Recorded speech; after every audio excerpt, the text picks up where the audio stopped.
See, in the Bhagavad Gita, Lord Krishna says, Yajna Dana Tapasyaiva Pavanani Manishinam. Generally, when people think Yajna, when you say, it means you have a Vedic sacrificial fire and you offer some ghee and silk and rains and that's what is Yajna. But in the Bhagavad Gita, Krishna explains, actually Yajna is Yajno by Vishnu, which means that which is pleasing to Lord is called Yajna, which is especially done. You can see how much bhoga is overflowing in that basket. So people have given happily for the pleasure of the Lord, patram, pushpam, phalam, toyam, everything they have brought and given. So when people with a big heart offer many offerings to Lord, just like the Falwali, the fruit vendor lady was giving so many fruits, isn't it? When I saw this, I was remembering in the morning that this is how she must have given with a big heart, overflowing offerings. They have one basket and it's overflowing beyond a basket, which is very good. At the same time, the Lord also says, along with the yajna, we also give dana. Dana is actually given in charity to the Brahmins who are performing the puja, shraddha, all those things at home, isn't it? So the charity is given for yajan, yajan, patan, patan, dana, pratigraha, which means yajan, yajan means to how to do yajna and how to teach people to do yajna, and bhajan, yajan, yajan, patan, patan, study shastra, teach shastra, and dan, pratigraha. A Brahman accepts the charity and then additional charity he gives it away to others. And third is called tapas. The tapasya means in the path of bhakti yoga. What is the tapasya in the path of bhakti yoga? Some days we perform upavas, you know that?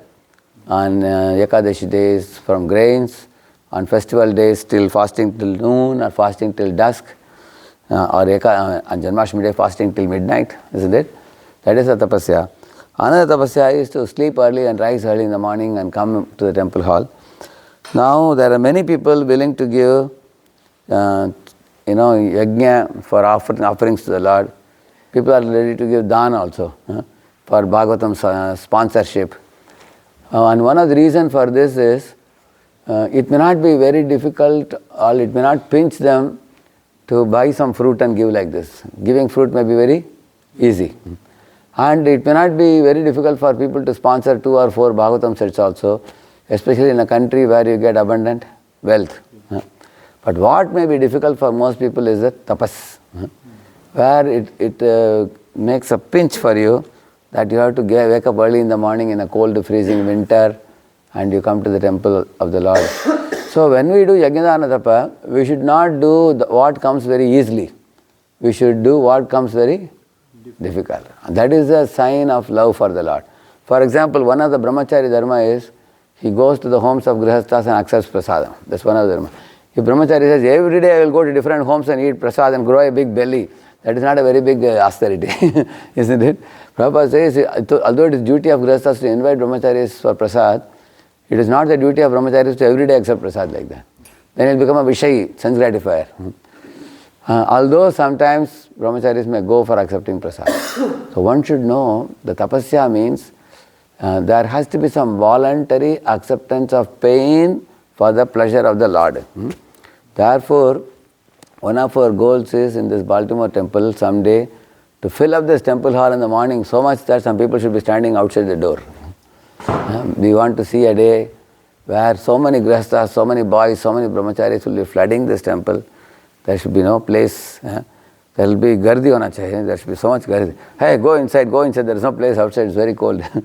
So, here Radha Madhava is so beautiful, standing here in Baltimore temple and giving darshan to the whole creation. He is the Lord of millions of universes. And such a Lord, when he is waking up in the morning to come and see who is coming here to take my darshan, there should be millions of people.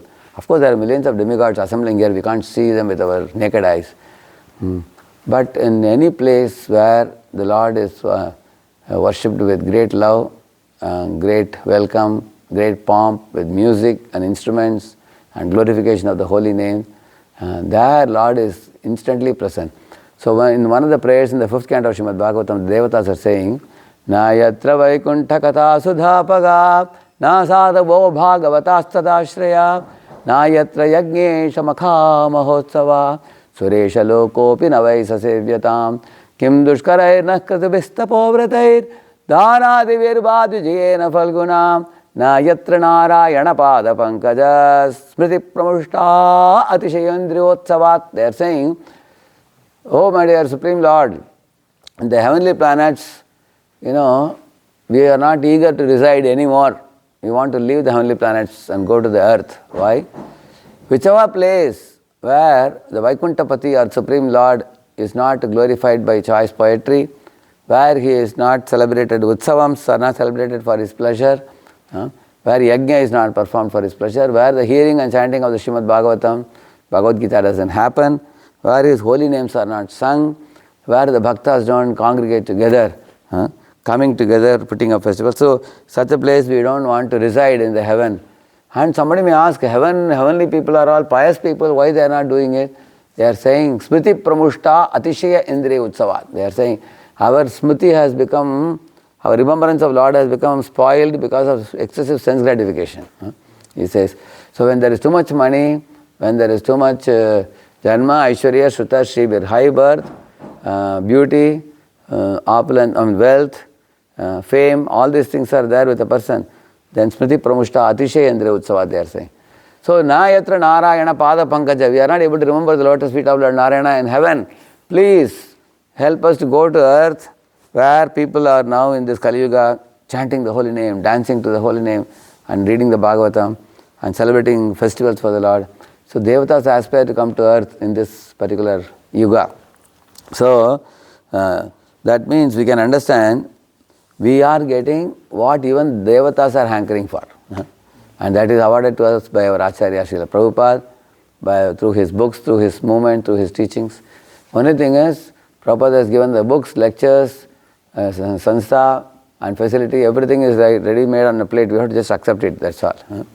So, and the topmost of it all is the chanting of the holy name.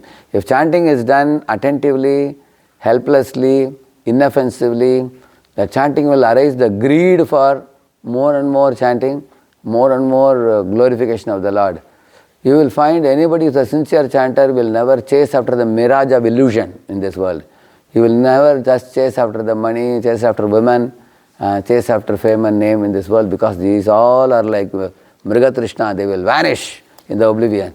Whereas anyone, a pure chanter, his greed for Supreme Lord will increase more and more, because that greed is glorified in the Shastra.